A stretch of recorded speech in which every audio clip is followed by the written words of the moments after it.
Hello everyone, welcome to अधिगम शिल्प। मेरा नाम शोभना है और आज हम लोग डिस्कस करने वाले हैं बॉडी पार्ट्स का पार्ट 2। पार्ट 1 में ऑलरेडी मैंने आपसे डिस्कस कर लिया था डिफरेंट जॉइंट्स के बारे में और डिफरेंट बोन्स के बारे में, जो कि आपके क्लास 6 के एनसीईआरटी में दिया गया है।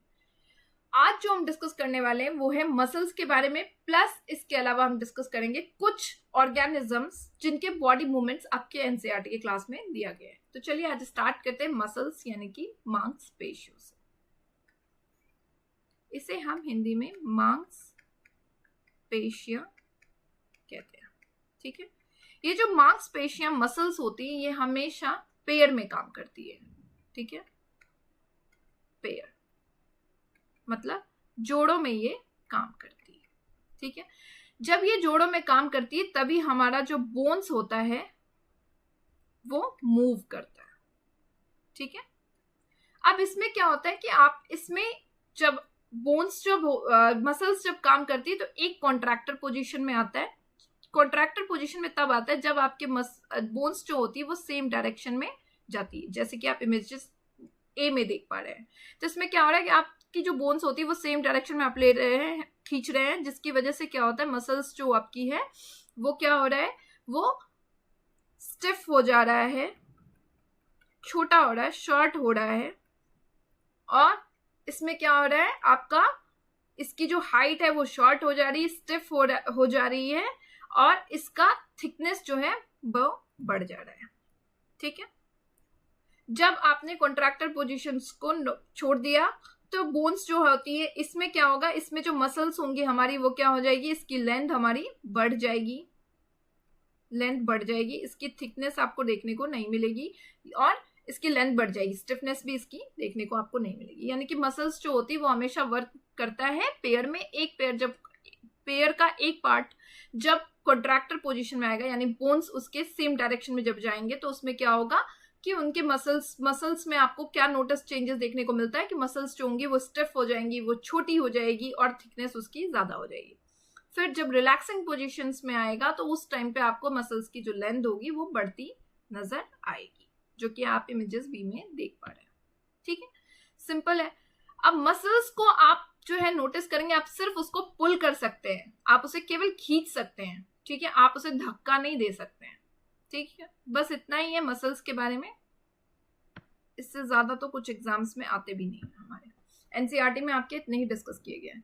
अब नेक्स्ट है हमारा अर्थवर्म। तो देखिए कुछ ऐसे ऑर्गेनिज्म होते हैं जिनके पास बोन्स नहीं पाए जाते हैं, बोन्स नहीं पाए जाते हैं, और उन ऑर्गेनिज्म में से एक है हमारा अर्थवर्म। ठीक है, इनके पास बोन्स नहीं होता है, इनके पास क्या पाया जाता है, मसल्स इनके पास होता है जो इनकी बॉडी को हेल्प करता है बढ़ने में और घटने में। ठीक है, इनके बॉडी में मसल्स पाए जाते हैं जो इनको बढ़ने और घटने में हेल्प करता है। ठीक है, अब ये चलते कैसे हैं, तो इनका जो पहला बॉडी का जो अपर पार्ट होता है, आगे का फ्रंट पार्ट होता है, ये क्या होता है, ये आता है मूवमेंट में, और जो रेयर पार्ट बैक पार्ट होता है ये रिलैक्स्ड होता है, और फिर फ्रंट पार्ट जब रिलैक्स होता है तो ये वाला पार्ट इनका मूव करता है। कुछ इस तरह से ये अर्थवर्म जो है उनका मूवमेंट आपको देखने को मिल जाएगा। अब नेक्स्ट है हमारा स्नेल। स्नेल मतलब कि केचुए। अब स्नेल में आप देखेंगे ये आउटर स्केलेटन, ठीक है, शेल कहलाता है। ठीक है, ये वाला जो पार्ट होता है ये शेल कहलाता है, आउटर स्केलेटन, बाहरी कंकाल तंत्र। ठीक है, बाहरी कंकाल तंत्र। ये जो होता है ये बोन्स के नहीं बने होते हैं, ये बोन्स के नहीं बने होते हैं, ये सिंगल यूनिट के बने होते हैं।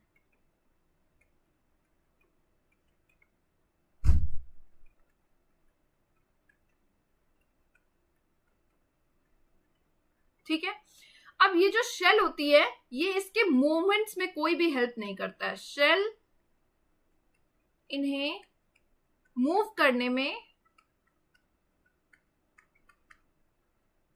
हेल्प नहीं करता है।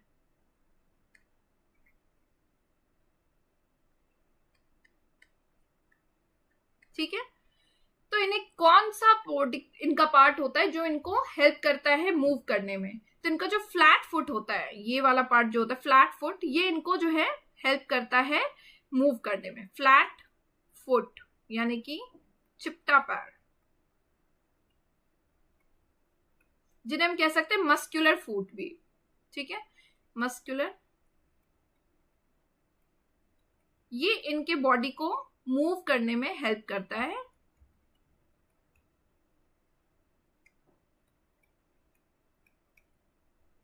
मूव करने में सिंपल है, यानी कि इनका जो शेल होता है वो सिंगल यूनिट का बना होता है और वो उनके मूवमेंट्स में बिल्कुल हेल्प नहीं करता। फ्लैट फुट जो इनका होता है वो उनको मूव करने में हेल्प करता है, जिसे हम मस्कुलर फुट भी कहते हैं। कॉकरोचेस के बारे में चलिए देखते हैं। तो कॉकरोचेस जो होते हैं उनके आपने देखा 3 पेयर ऑफ लेग्स इनके होते हैं जो उनको वॉक करने में हेल्प करता है। जो 2 पेयर ऑफ इनके विंग्स होते हैं वो उनके हेड के पीछे होता है जो उनको हेल्प करता है उड़ने में, ठीक है। कॉकरोचेस के बारे में आपका इतना ही है। 3 पेयर ऑफ इनके लेग्स पाए जाते हैं, 2 पेयर ऑफ लेग्स जो होता है वो उनको उड़ने में मदद करता है। नेक्स्ट है हमारा बर्ड। तो देखिए बर्ड हो गया हमारा। बर्ड जो है आपने देखा होगा बर्ड्स की जो वेट होती है लाइट वेट के होते हैं, क्योंकि इनके जो बोन्स होते हैं वो काफी लाइट होते हैं। बोन्स, इनकी जो हड्डियां होती है वो काफी लाइट होती है और हॉलो स्पेसेस होते हैं, जिसकी वजह से क्या होता है, हॉलो होता है, जिसकी वजह से क्या होता है, इनके बोन्स हल्के होते हैं, जो कि इनको मदद करता है, मदद उड़ने में करता है। Got it. इनकी जो बॉडी स्ट्रक्चर होती है वो कैसी होती है? इनकी बॉडी स्ट्रक्चर स्ट्रीमलाइंड होती है। स्ट्रीमलाइंड बॉडी स्ट्रक्चर क्या है? तो आप देखेंगे, नोटिस करें, इनका जो अपर पार्ट है, आगे का पार्ट है और पीछे का पार्ट है, ये क्या है, ये पतला है और जो बीच का एरिया है ये इन दोनों के कंपैरेटिवली क्या है, चौड़ा है, ठीक है। तो ये स्ट्रीमलाइंड स्ट्रक्चर है। ऐसा ही सेम आप फिश में भी नोटिस करेंगे कि फिश की जो बॉडी स्ट्रक्चर होती है वो भी कैसी होती है, वो भी स्ट्रीमलाइंड होती है।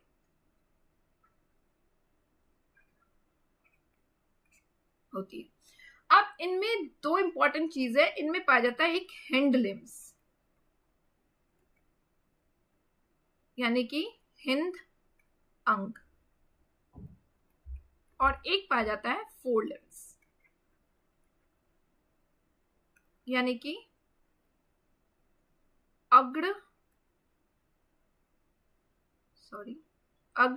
भाग। अब ये जो हिंद लिम्ब है, ये कुछ ये वाला पार्ट, ये इनको बैठने में और चलने में मदद करता है,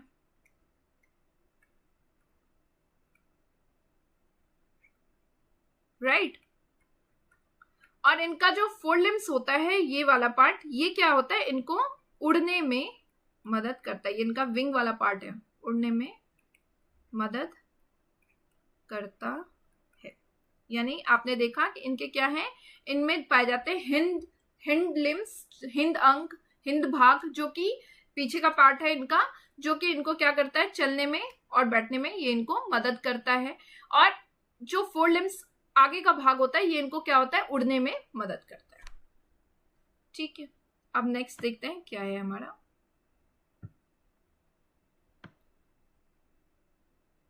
एक बार देख ले कंटेंट में कुछ रह तो नहीं गया, ठीक है। इनके शोल्डर बोन्स जो होते हैं वो काफी स्ट्रांग होते हैं, यही है।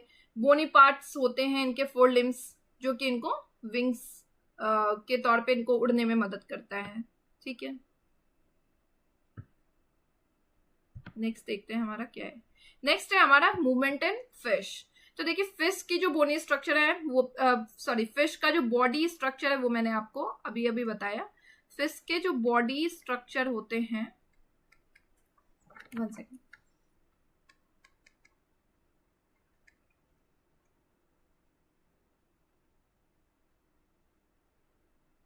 स्ट्रक्चर होते हैं, ये भी कैसे होते हैं, स्ट्रीमलाइंड होते हैं,